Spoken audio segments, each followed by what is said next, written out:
سلام بر محسن ملت ماہر قانون ایڈوکیٹ شہید سید وقار حسین نقوی۔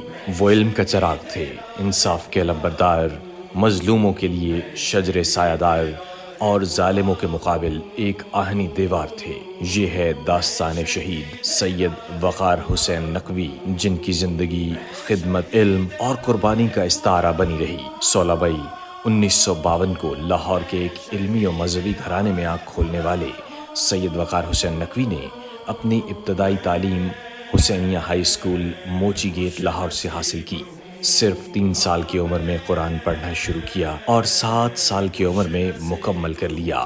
6ٹھی جماعت میں باقاعدہ قرأت کے ساتھ تلاوت سیکھی اور ایک بہترین قاری قرآن بن گئے۔ بچپن سے ہی ذکر سید الشہداء سننے، پڑھنے اور اس کے انعقاد کا بے حد شوق تھا۔ اس کی ایک بڑی وجہ ان کی والدہ کی تربیت تھی، جو خود شاعرہ اہل بیت تھیں۔ آپ کی والدہ کا معمول تھا کہ روزانہ رات کو سونے سے پہلے اہل بیت علیہم السلام کی تعلیمات اور مذہب سے وابستگی بڑھانے کے لیے کوئی نہ کوئی دینی واقعہ ضرور سنایا کرتی تھیں۔ اسی ماحول اور ذاتی دلچسپی نے انہیں مدح اہل بیت کی طرف مائل کیا اور یوں انہوں نے مذہبی شاعری کا آغاز کیا۔ نقوی تیرے رتبے کو پہنچے گا بھلا کون، محبوب تیرا وہ ہے جو محبوب خدا ہے۔ 1969 میں کامرس کالج لاہور میں داخلہ لیا، جہاں سے سی کام اور ڈی کام کے سرٹیفکیٹس حاصل کیے۔ تعلیم کا یہ سفر 1971 میں بی اے اور 1976 میں پنجاب یونیورسٹی سے ایم اے اکنامکس کی ڈگری تک جا پہنچا، مگر یہی تعلیمی سلسلے کا اختتام نہ تھا، بلکہ علم و عمل کے اس مسافر کو آگہی کا سفر مزید طے کرنا تھا۔ چنانچہ 1980 میں اسلامیہ کالج کراچی سے LLB کر کے وکالت کا آغاز کیا۔ تعلیمی سفر اس کے ساتھ جاری رکھا اور 1992 میں پبلک ایڈمنسٹریشن میں ماسٹرز کی ڈگری حاصل کی۔ وکالت کی طرف متوجہ ہونے کی وجہ بھی ملت کے نوجوانوں کی قانونی اعتبار سے بے سر و سامانی تھی۔ انہوں نے جب محسوس کیا کہ ملت کے قانونی معاملات کو سنبھالنے والا کوئی نہیں، تو شکوہ ظلمت شب کرنے کے بجائے شمع روشن جلانے کو اپنا فرض جانا اور علمی وکالت میں قدم رکھ دیا۔ رات کے 3 بجے بھی کوئی آپ کا دروازہ کھٹکھٹا کے کسی اسیر کی قانونی معاونت کی درخواست کرتا تو نیند سے بیدار ہو کے فوراً نکل پڑتے۔ آپ نہ صرف ایک بہترین وکیل تھے، بلکہ ایک نیک دل انسان، فرمانبردار اولاد، بہترین خاوند، شفیق باپ اور محبت کرنے والے بھائی بھی تھے۔ انسانیت کا درد رکھتے تھے، اسی لیے اپنا عملی سفر کو صرف وکالت تک محدود نہ رکھا۔ خدمت انسانیت کے جذبے سے سرشار ہو کر انہوں نے راہ حسین فاؤنڈیشن کی بنیاد رکھی، جہاں آزاداری کی ترویج کے لیے جدوجہد کی جاتی اور بے سہارا و مظلوموں کی دادرسی کی جاتی تھی۔ آپ مساجد، امام بارگاہوں اور دینی مدرسوں کی تعمیر و انتظام میں بھی بڑھ چڑھ کر حصہ لیتے رہے۔ مسجد حر اور بارگاہ صغرا جیسے مقدس مقامات کی دیکھ بھال اور انتظام میں آپ کا کردار ناقابل فراموش رہا۔ آپ مسجد حر کے بانیان میں سے تھے، قرآن کا بے حد احترام کرتے تھے اور اہل خانہ کو ہمیشہ اس کی تلاوت کی تلقین کرتے۔ خود بھی جب کبھی کسی بیماری یا تکلیف کا شکار ہوتے تو چادر اوڑھ کر لیٹ جاتے، از خود مصائب امام حسین علیہ السلام پڑھتے، خوب کریا کرتے اور کچھ دیر بعد اٹھتے تو تازہ دم ہوتے، گویا انہوں نے اپنے غم و الم کا علاج مصائب کربلا میں ڈھونڈ لیا تھا۔ خواتین کے حجاب کے حوالے سے بہت حساس تھے اور بے پردگی کے سخت مخالف تھے۔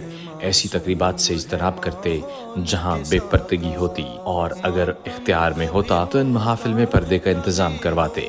وقت کی قدر کوئی آپ سے سیکھے۔ آپ کا دفتر سٹی کوٹ کے پاس والی بلڈنگ میں 6ٹھی منزل پر تھا، مگر مجال ہے جو آپ کبھی لفٹ کے انتظار میں کھڑے لائن میں پائے گئے ہوں۔ بس کا سفر کرنا ہو تو راہ پر چل دیتے، کھڑے رہ کر انتظار کرنے کی بجائے چلنا بہتر سمجھتے۔ شہادت کے وقت آپ ملک کے ایک مایہ ناز وکیل کے طور پر جانے جاتے تھے، مگر یہاں تک پہنچنے کی جدوجہد محنت و مشقت سے عبارت تھی۔ زندگی بھر محنت کی اور محنت کشی کو پسند کیا۔ وکالت میں آنے سے پہلے مخدوش معاشی حالات سے نمٹنے کے لیے محنت مزدوری کو بھی آر نہ سمجھا۔ اتحاد بین المسلمین کے بڑے دائی رہے، کبھی اتحاد کے منافی کوئی کام انجام نہ دیا۔ قائد شہید علامہ عارف حسین الحسینی سے آپ کا قریبی رابطہ تھا اور جہاں بھی ضرورت پیش پیش آتی آپ خدمت کے لیے ہمیشہ پیش ہوتے۔ آپ نے پاکستان مسلم فاؤنڈیشن کی بنیاد رکھی تاکہ اتحاد بین المسلمین کے لیے کام کیا جا سکے۔ یہی وجہ تھی کہ دیگر مسالک اور مذاہب کے اکابرین اور علماء کرام نہ صرف آپ کو پسند کرتے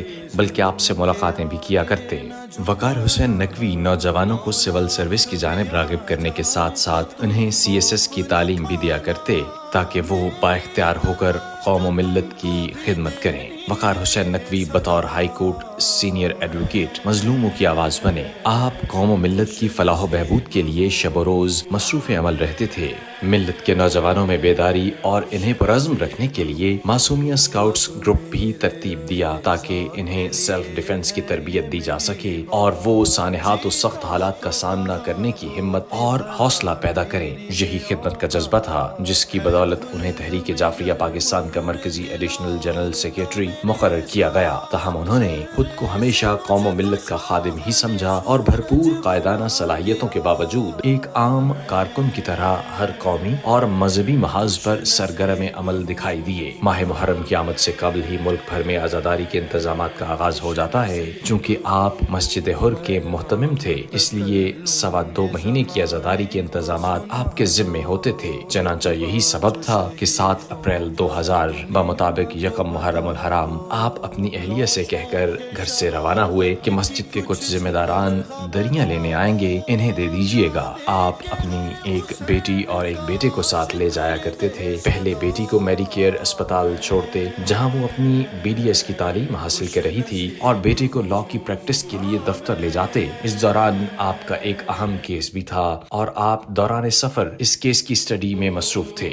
جب اپنی بیٹی کو اسپتال اتارا ہی تھا کہ 2 موٹر سائیکل سواروں نے آپ کی گاڑی کو گھیر کر اندھا دھند فائرنگ شروع کر دی۔ عینی شاہدین کے مطابق تقریباً 5 منٹ تک مسلسل فائرنگ جاری رہی۔ آپ کی بیٹی پلٹ کر باہر آئیں تو اسپتال کے سیکیورٹی اہلکار نے انہیں روک دیا۔ فائرنگ کا سلسلہ تھما تو وہ باہر آئیں۔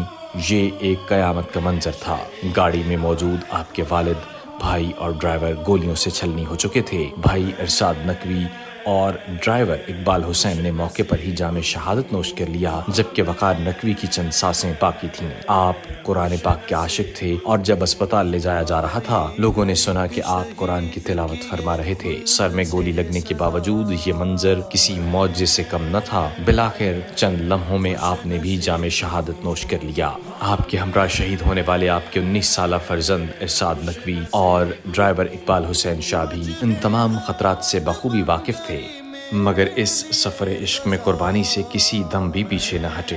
یہ آپ کی تربیت کا اثر تھا کہ جب آپ کے جوان سال شہید فرزند سے اگر کوئی کہتا کہ احتیاط کے پیش نظر والد کے ساتھ نہ سفر کیا کریں تو جواب دیتے کہ سید الشہداء نے کب جناب اکبر کی قربانی سے درے کیا تھا جو ان کے غلام اس راستے سے پیچھے ہٹ جائیں۔ شہادت سے ایک رات قبل کا واقعہ ہے کہ شہید ارشاد نقوی مسجد امام بارگاہ باب العلم زیارت کی غرض سے گئے اور وہاں مدفون شہداء کے قبور پہ فاتح خوانی کرتے ہوئے رشکیہ انداز میں کہنے لگے کہ کتنے خوش نصیب ہیں یہ شہداء جنہوں نے شہادت کا درجہ پا لیا۔ شہید وقار نقوی پہ گزشتہ قاتلانہ حملوں کے بعد شہید کے ایک قریبی ساتھی نے شہید ارشاد کو ایک تاکیدی خط کے ذریعے متنبہ کیا تھا کہ اپنے والد یعنی شہید وقار کو کسی بھی صورت تنہا نہ چھوڑیں اور ان کی ہر ممکن حفاظت کریں۔ شہادت کے بعد جب شہید ارشاد کی متعلقات چیزیں جائے حادثہ سے جمع کر کے خانوادے کو دی گئیں تو یہ خط بھی ان کے والٹ سے برآمد ہوا جو کہ شہید ارشاد کے خون سے سرخ ہو چکا تھا۔ گویا اس نوجوان شہید نے میثاق وفا پہ اپنے لہو سے مہر لگائی اور ایک رات پہلے کی حسرت یعنی شہادت کو پیروی جناب علی اکبر علیہ السلام میں اپنے والد سے پہلے گلے لگا لیا۔ یہ ملت تشیع کے لیے انتہائی کرب اور غم کا وقت تھا۔ آپ کی نماز جنازہ مولانا شبیہ الرضا زیدی کے اقتدار میں اولڈ رضویہ امام بارگاہ میں ادا کی گئی اور آپ کو اشک بار آنکھوں کے ساتھ سخی حسن قبرستان میں سپرد خاک کر دیا گیا۔ یہ صرف ایک قتل نہ تھا بلکہ باطل کے خلاف حق کی آواز اور ظالم کے خلاف مظلوم کی صدائے احتجاج کو خاموش کر دیا گیا۔ راہ حسینی کے مسافر امام حسین علیہ السلام کے عاشق صادق جذبہ شہادت سے سرشار کمال عزم و ہمت کے ساتھ اس راہ پر کاربند رہے اور اپنا سب کچھ امام حسین علیہ السلام کی نظر کر گئے۔ یقیناً یہی عاشقوں کا راستہ ہے، یہی صراط مستقیم ہے۔ بے شک جو عاشق حسین علیہ السلام ہے اس کو فنا نہیں۔